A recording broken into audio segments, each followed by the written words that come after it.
Leader కాదు, political broker. ఓ సాధారణ ప్రభుత్వ ఉపాధ్యాయుని కొడుకు, విద్యావంతుడు. ఈ లక్షణాలను చూసి ప్రజలకు సేవ చేస్తాడు కదా అన్న ఉద్దేశంతో తెలుగుదేశం పార్టీ అతన్ని ప్రోత్సహించి 2 సార్లు ఎమ్మెల్యేని చేసింది.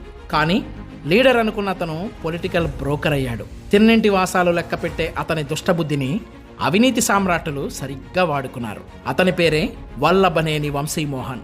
2014లో గన్నవరం నియోజకవర్గ ప్రతినిధిగా తెలుగుదేశం పార్టీ నుండి మొదటిసారి ఎమ్మెల్యేగా గెలిచిన వల్లభనేని వంశీ 2019లోనూ తెలుగుదేశం పార్టీ నుండే ఎమ్మెల్యేగా ఎన్నికయ్యాడు. ఎన్నికలు ముగిసి వైసీపీ ప్రభుత్వం ఏర్పాటు చేసిన కొద్ది రోజుల తర్వాత వంశీ అవినీతి చరిత్రను, స్వార్థబుద్ధిని తెలుసుకున్న జగన్ రెడ్డి అతన్ని తన తరపు బ్రోకర్గా, కలెక్షన్ ఏజెంట్గా అనధికారికంగా నియమించుకున్నాడు. గెలిచింది తెలుగుదేశం పార్టీ తరపునే అయినా వైసీపీకి దగ్గరగా ఉంటూ జగన్ రెడ్డి ఆదేశించినప్పుడల్లా తెలుగుదేశం పార్టీని, తెలుగుదేశం నేతలను విమర్శిస్తున్నాడు. ఇక రాజకీయాల మాటున వల్లభనేని వంశీ చేస్తున్న అక్రమాలు అన్నీ ఇన్ని కావు. భూ కబ్జాల నుండి క్యాజినోల వరకు, అక్రమ మైనింగ్ నుండి సెటిల్మెంట్ల వరకు ఒక్క తన నియోజకవర్గంలోనే కాకుండా ఉభయ తెలుగు రాష్ట్రాల్లో ప్రముఖ రాజకీయ నాయకుల అసాంఘిక కార్యకలాపాలకు పవర్ బ్రోకర్గా తయారయ్యాడు వంశీ. బార్ నిర్వాహకులు, విద్యా సంస్థల అధినేతలు, పారిశ్రామికవేత్తలు, భవన నిర్మాతలు, కాంట్రాక్టర్లు ఎవరైనా సరే వంశీకి సూట్ కేసులు సమర్పించుకోవాల్సిందే. ఈ కలెక్షన్ల కోసం తన పరిధిలోని 4 మండలాల్లో 4 సబ్ బ్రోకర్లను ఏర్పాటు చేసుకున్నాడు వంశీ.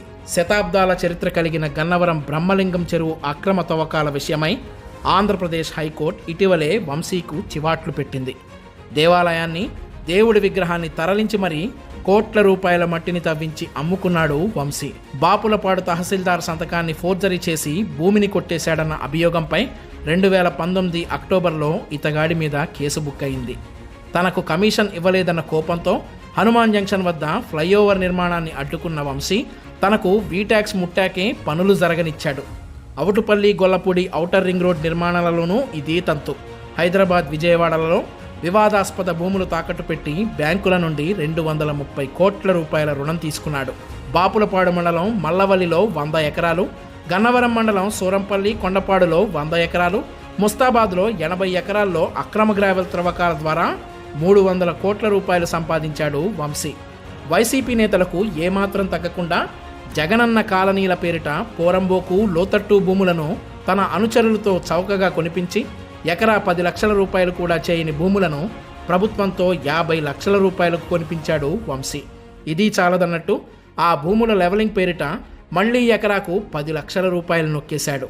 ఈ ఒక్క స్కామ్లోనే వంశీ 170 కోట్ల రూపాయలు జేబులో వేసుకున్నాడు. వంశీ, అతని అనుచరులు కన్నుపడితే చాలు ఆ భూమి కబ్జా కావాల్సిందే.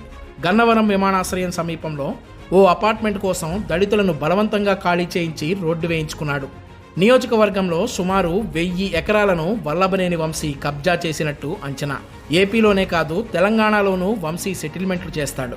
హైదరాబాద్ మియాపూర్లోనూ, మంచిర్యాల జిల్లాలో 207 ఎకరాల అసైన్డ్ భూములకు అక్రమ పట్టాలు ఇచ్చిన వ్యవహారంలోనూ వంశీ ప్రమేయం ఉన్నదంటే వంశీ అవినీతి పక్క రాష్ట్రాలకు కూడా విస్తరించిందన్నమాటేగా. గత సంక్రాంతికి గుడివాడలో 3 రోజుల పాటు గోవా తరహా క్యాజినో నిర్వహించిన సంగతి అందరికీ తెలిసిందే. ఇందులో 200 కోట్ల రూపాయల చేతులు మారాయి. గుడివాడ గుట్కా నాని, హైదరాబాద్లో ఇటీవల పట్టుబడ్డ చిక్కోటి ప్రవీణ్, వల్లభనేని వంశీ ఈ ముగ్గురు కేవలం క్యాజినో నిర్వహణ మాత్రమే కాదు, వైసీపీ నేతల అవినీతి సంపాదనను దేశం దాటించి హవాలా కార్యకలాపాలకు పాల్పడుతున్నట్లు పోలీసులు భావిస్తున్నారు. ఇక సినిమా నిర్మాతగా వల్లభనేని వంశీ చేసిన ఘోరాలు మరెన్నో. విజయవాడ హెల్త్ యూనివర్సిటీకి ఎన్టీఆర్ పేరు మారిస్తే తప్పేంటి అని అడుగుతున్నాడు. తనకు రాజకీయ భిక్ష ఇచ్చిన తెలుగుదేశం పార్టీ మీద కానీ, తనకు అవకాశం ఇచ్చిన చంద్రబాబు గారి మీద కానీ, తెలుగు జాతి ఆరాధ్య దైవం ఎన్టీఆర్ పట్ల కానీ, ఆయన కుటుంబం పట్ల కానీ కాస్తంత కూడా విశ్వాసం లేని స్వార్థపరుడు వల్లభనేని వంశీ. 2024 ఎన్నికల్లో గన్నవరం ఎమ్మెల్యేగా వైసీపీ నుండి పోటీ చేస్తాడట. మీరేమంటారు? ఇలాంటి ద్రోహిని, అవినీతి పరుడిని, పొలిటికల్ బ్రోకర్ని ఎన్నుకుందామా? ఆలోచించండి.